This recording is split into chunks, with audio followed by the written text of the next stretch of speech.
শুধুমাত্র এই স্টেপটা যদি আপনি মাথায় রাখতে পারেন, আপনি যে কোনো সেন্টেন্স গঠন করতে পারবেন। খেয়াল করে দেখেন, প্রথমে আপনি লেট নেবেন, দেন হচ্ছে আপনি অবজেক্টের সাবজেক্ট করবেন, বি নেবেন, ভার্বের 3 নাম্বার ফর্ম করবেন।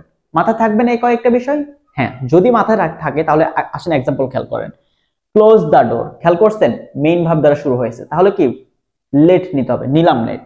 দ্বিতীয় নাম্বার কাজ হলো অবজেক্ট নেওয়া, দেখেন দা ডোর হচ্ছে অবজেক্ট, নিলাম দা ডোর।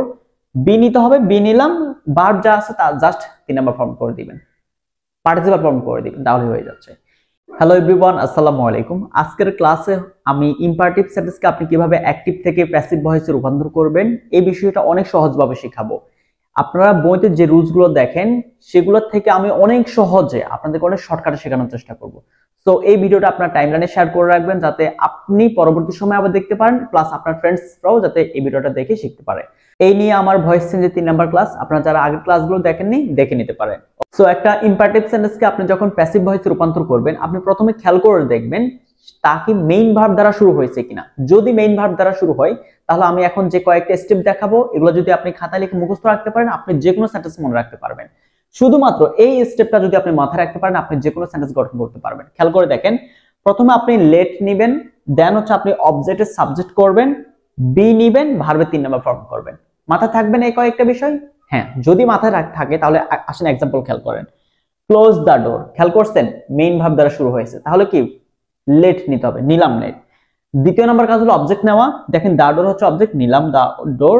বি নিতে হবে, বি নিলাম, ভার্ব যা আছে তা জাস্ট 3 নাম্বার ফর্ম করে দিবেন, পার্টিসিপল ফর্ম করে দিবেন, তাহলে হয়ে যাচ্ছে।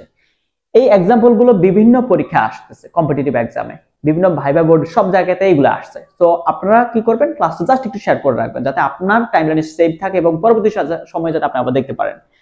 শাট দ্য উইন্ডো, প্রথম কাজটা কি লেট নেওয়া, নিলাম। অবজেক্টের সাবজেক্ট, অবজেক্টটা কি দা উইন্ডো নিলাম। বি নিতে হবে, বি নিলাম, জাস্ট শার্টের 3 নাম্বার ফর্ম হচ্ছে শার্ট, যেভাবে সেভাবে। ওকে, সো খেয়াল করছেন খুবই সিম্পল, কিন্তু জাস্ট আপনাকে মাথায় রাখতে হবে। সো এরপরের রুলসটা হলো ডু নট। ডু নট দ্বারা যদি আপনার বাক্য থাকে তাহলে আপনি কিভাবে করবেন, খুবই সিম্পল, জাস্ট লেটের সাথে নট যুক্ত করেন, বাকি সবগুলো একই রকম। লেট নট, যেমন do not close the door, তাহলে let not the door be closed, ঠিক আছে, ক্লোজের 3 নাম্বার ফর্ম ক্লোজড, জাস্ট আপনি নট যুক্ত করলে কিন্তু উত্তরটা হয়ে যাচ্ছে। এরকম আপনি পৃথিবীর সব বাক্য চেঞ্জ করতে পারবেন। তো এরপর খেয়াল করেন, যদি লেট থাকে এবং পার্সোনাল অবজেক্ট থাকে তাহলে আপনি কিভাবে করবেন, খুবই সিম্পল, সবকিছু আগের মতো, লাস্টে শুধু বাই ইউজ করবেন এবং যে অবজেক্ট থাকবে পার্সোনাল অবজেক্ট তাকে লাস্টে বসিয়ে দিবেন। পারবেন না? আসেন খেয়াল করেন, লেট মি প্লে ফুটবল, দেখেন মি আছে তাই না, লেটের পরে মি পার্সোনাল অবজেক্ট কিন্তু। সো সবকিছু আগের মতো, জাস্ট বাই ইউজ করবেন এবং মিটা ইউজ করবেন। ওই স্টেপ ফলো করলে কিন্তু আপনি সবকিছু পারতেছেন, জাস্ট আপনি খাতায় স্টেপ গুলো মুখস্থ করে নেবেন। ওকে, তো নেক্সট রুলটি হলো নেভার। যখন আপনি নেভার দেখবেন তখন আপনি কি করবেন, দেখেন নেভার কিন্তু একটা নেগেটিভ ওয়ার্ড, সো এই জন্য লেটের সাথে নট যুক্ত করবেন। দেন হচ্ছে সাবজেক্ট বসানোর পরে আপনাকে নেভারের পরিবর্তে ইভার যুক্ত করতে হবে, দেন সবকিছু আগের মতোই। খুবই ক্লিয়ার?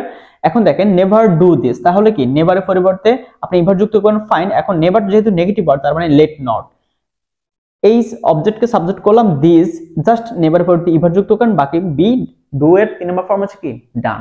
খুবই সহজভাবে শেখাচ্ছে আপনাদেরকে, আপনারা একটু ক্লাসটা শেয়ার করে দিবেন। দেন নেক্সট হলো অ্যাক্টিভ ভয়েস থেকে যখন আপনি প্যাসিভ করবেন তখন খেয়াল করবেন মেইন ভার্বের পরে যদি আপনাকে ডিরেক্ট অবজেক্ট দেওয়া থাকে তখন আপনি কি করবেন, দেখেন by me a shirt, just এক্ষেত্রে কি করবেন, লাস্টে ফর ইউজ করবেন এবং ওই অবজেক্টটা ইউজ করে দিবেন, ঠিক আছে।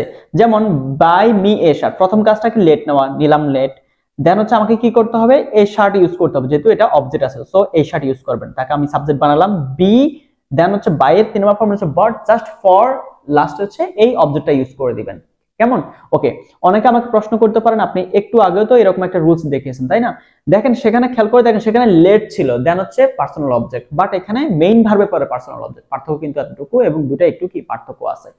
সো কেমন লাগছে ক্লাসটা জানাবেন, এবং আপনারা যারা গ্রামার নিয়ে দুশ্চিন্তা আছেন, আমার যে কোর্সগুলো আছে আপনারা চাইলে সেই কোর্সগুলো কিনতে পারেন এবং লাইভ কোর্সে ভর্তি হতে পারেন। সম্পূর্ণ ডিটেইলস জানার জন্য কোর্স সম্পর্কে আপনি হোয়াটসঅ্যাপ নক দিন, আমি আপনাকে ডিটেইলস গুলো দিচ্ছি। So thank you so much, এবং পরবর্তী ভিডিও দেখার আমন্ত্রণ রইল।